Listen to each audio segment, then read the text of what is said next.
Hi, I'm Jenna and I'm 40 years old. I've been through a lot with my in-laws mistreating me like many other women have. But my experience is unique because I found a way to stand up for myself. I want to share my story to help others facing similar struggles. It all began when my husband told me, "I have something important to tell you." "What's wrong, honey? Is everything all right?" "No, I'm scared. I saw my mom and sister do something really bad." "What? What did they do?" "I finally understand. I don't think these women have your best interests at heart, and I'm truly sorry for not believing you before." Micah was talking about all the times when Gladys and Hannah, my mother-in-law and sister-in-law, treated me unfairly. They would ruin my outfits for special events, mess with my food and drinks to embarrass me, and even spread lies about my successful business, all because they resented me for marrying their son and brother. I had complained to Mako about their behavior countless times, but he never took me seriously. However, in this moment, he finally did. "Well, what changed your mind?" "I saw this." Mako showed me security camera footage from our business. My husband and I sell crocheted items, like baby clothes and purses. It's a business I started and have been passionate about, but Gladys and Hannah always tried to discourage me from pursuing it. "Are you sure we should be involved in this business? It's not going to succeed, especially with your lack of expertise." "Excuse me?" What she means is that you're not capable enough to handle this business. You should just give up and focus on being a housewife or finding a regular job. Starting a business is too difficult for someone like you. You understand what I'm saying. These women always tried to stop me from doing things that made me happy. I think they were jealous because why else would they behave so horribly? My suspicions about them being mean finally became clear when they tried to embarrass me.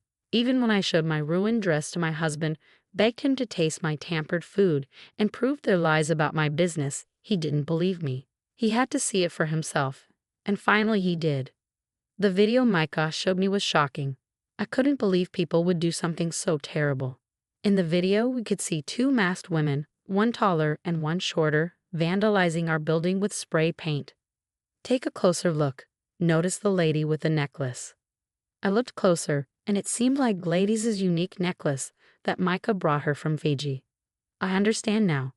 Who else could it be? They look so similar. I believe you now. Tears welled up in my eyes.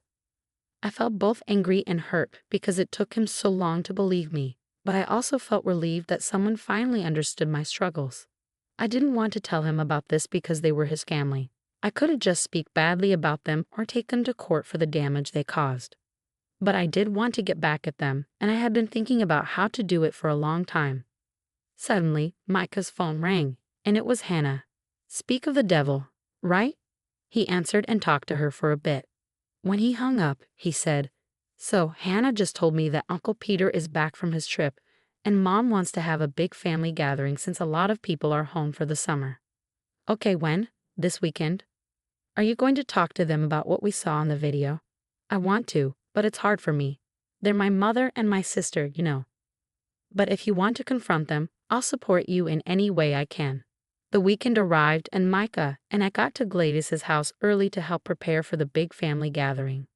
Uncle Peter was everyone's favorite, so his return after a long absence would be a special occasion. When we arrived, I noticed that both Hannah and Gladys's attitudes changed from happy and smiling to jealousy and disgust. "Oh, you two are here early." "Yeah, Mom, we wanted to lend a hand. We know there will be a lot of guests today. Aren't you sweet? We're happy to help."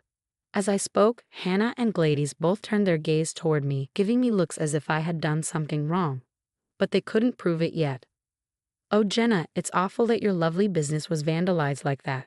I saw it on my way here. Such a tragedy. Absolutely dreadful, indeed." Even a child could sense that these women were up to something sneaky. Despite their outward concern, they seemed unusually cheerful, almost gleeful. I even caught them trying to suppress a laugh. But I had to stay quiet. I didn't want to cause a scene just yet. I was determined to get my revenge at the right time, so for now, I bided my time. I know it's just terrible. We're both wondering who could have done such a thing. Yeah, it was really upsetting to see something we put so much effort into being damaged like that. Right, but don't worry, the police will investigate. The police? Why involve them for such a small crime? It's probably just some kids messing around. No need to make a big deal out of it. Oh, Hannah, it's kind of you to care about these supposed troublemakers, but they should still face consequences for their actions. They knew what they were doing. I agree with Hannah. We all did silly things as teenagers. Let's not dwell on it. Come on, let's focus on getting everything ready for the party. I could sense that they were nervous, trying to brush off the whole incident after asking so many questions about it. Micah and I exchanged a knowing glance and joined in to help with the party preparations. We spent the whole morning and early afternoon setting up, cooking, and cleaning. By 3 p.m., family members started arriving for the reunion. After finishing our tasks and relaxing a bit, Micah pulled me aside. I have something for you. It's a hidden microphone. I want you to wear it. What? Why? What's going on? I'm not strong enough to confront my mother or sister. I'm sorry I'm not as assertive as you want me to be, but maybe this is better. If you expose them, you'll get all the credit. You've always been stronger than me. Wear the mic and approach them. You might uncover something and get justice. I won't stop you. I appreciated Micah's support, even though I wished he would be more confrontational. With that, I put on the mic, hit record, and went to find those two troublemakers. I finally found them talking in the kitchen, deep in a heated discussion. Before I entered, I listened at the door to hear what they were saying. She's on to us, Mom. Did you see the way she looked at us? Stop it, Hannah. You're overreacting. She doesn't know it was us. I swear, Mom, she knows everything. Okay, calm down. Even if she suspects something, what can she do? Micah loves us, and she loves Micah. If she did find out, she'd probably tell him. And then Micah would just brush it off, saying she's imagining things. That's what's been working for us so far, hasn't it? What do you mean? Remember when we ruined her dress before her crush at business pitch? Or when we messed with her food and drink? She told Micah about it. There's no way she didn't share her suspicions with him. But because he loves us, he overlooked it. He'll do the same now. I couldn't stand their villainous conversation any longer, so I burst into the room. Even though I'd been recording everything, I was worried the microphone hadn't picked up enough evidence. I needed to get closer to gather more proof against them for my revenge. Hey, you two, Uncle Peter will be here soon. Do you need help with anything else? Jenna, you scared us. Yes, Jenna, I have a weak heart. Don't startle me like that again. Apparently not weak enough. What did you just say? Oh, it's nothing, just that you seem pretty energetic for someone your age. Energetic? How so? Well, I could have sworn I saw you doing something active recently. Maybe it was a dream, but I remember seeing you in black clothes, wearing a mask. They paused for a moment, catching on to what I was implying. Bingo. Yeah, I think you were up to something quite serious. What exactly are you implying? I think you know exactly what I mean, Gladys said, closing the door for a more private conversation. What are you trying to suggest? Hannah asked. I'm not trying to suggest anything. Well, we have no idea what you're talking about, so stop now. I'm not sure. Honestly, I think I might have also seen someone else with their face covered, along with the other person, doing something illegal. What a shame. I hope they catch those criminals soon. Anyway, Mom, I think we should leave now. Not so fast, Hannah. I want you both to see something. What's that? I then showed them the video footage that Micah had shown me. Oh, you caught the vandals. Well, now that we know who they are, there's no need to look into it any further. Let's just drop the issue. Jenna, you're being unbearable with this. Vandalism happens to other buildings too, you know. Yeah, Jenna, just move on. It's not worth all this fuss. Actually, ladies, I think it is a big deal. I found something interesting in this video. Take a closer look. Both of them leaned in and zoomed in on the phone screen to see what I was talking about. The horror and shock on their faces confirmed all my suspicions. They were the ones who had vandalized my building. I knew it, Mom. Quiet, this doesn't prove anything. Who else has this necklace, ladies? I can't handle it anymore. Okay, it was us. Hannah, don't you dare say another word. Well, Mom, she's figured it out. I don't know what you want me to say. Yes, Jenna, we did it.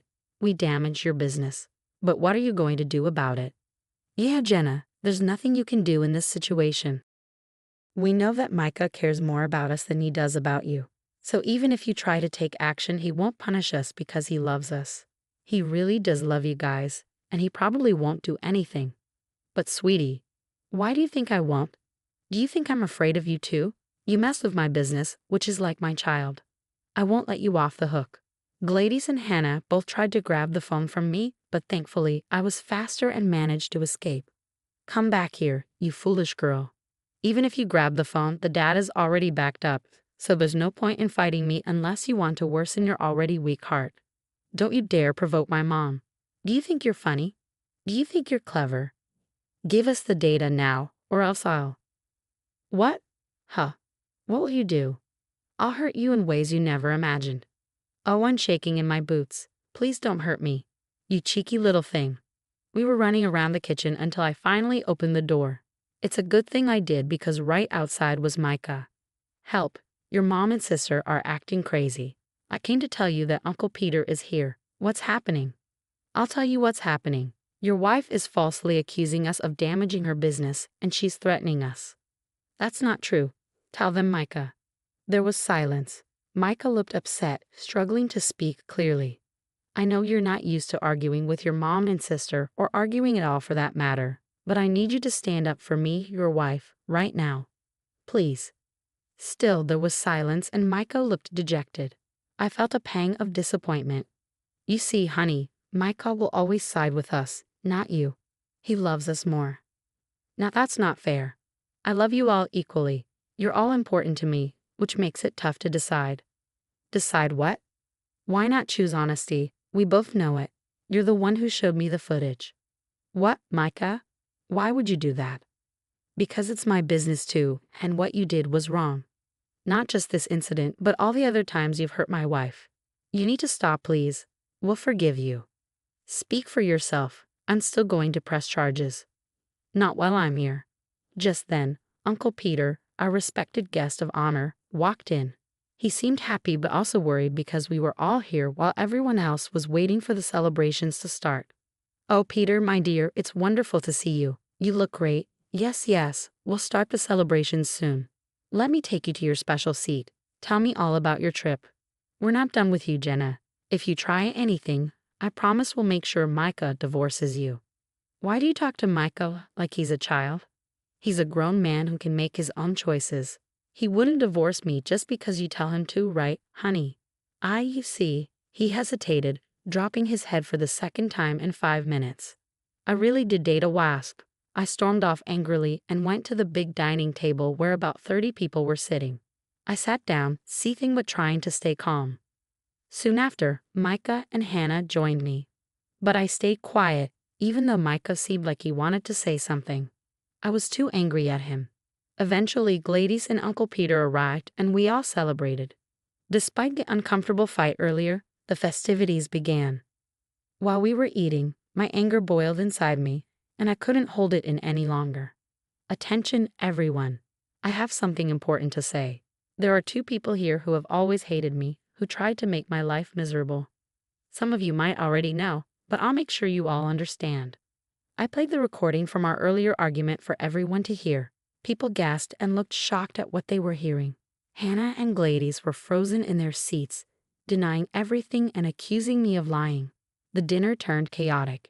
I yelled at Gladys and Hannah, and they yelled back. The other adults at the table tried to figure out what was happening. Micah, as usual, stayed silent. That is, until he heard sirens, and then everyone went quiet. The police were on their way to the house. What have you done, you wretch? I'll get you. I didn't do anything. I did.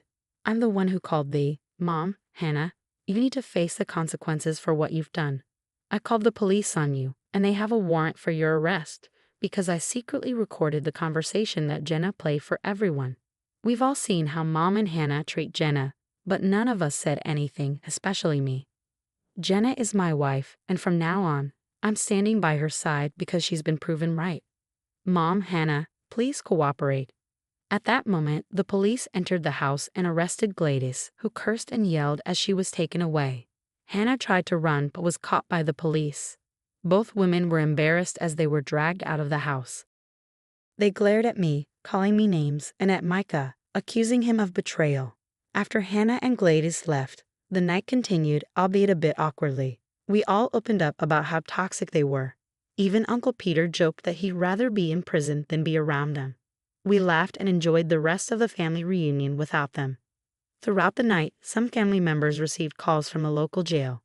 Knowing it was Hannah and Gladys, some answered and told them they needed to learn a lesson. Others pretended the network was down, and many simply refused to take the calls. Micah and I grew closer after he supported me by calling the police. Hannah and Gladys paid a fine for the damages and are out of jail, but their egos took a hit. When we see them now, they look ashamed and afraid instead of jealous and disgusted, which suits me fine. Revenge has never felt so satisfying.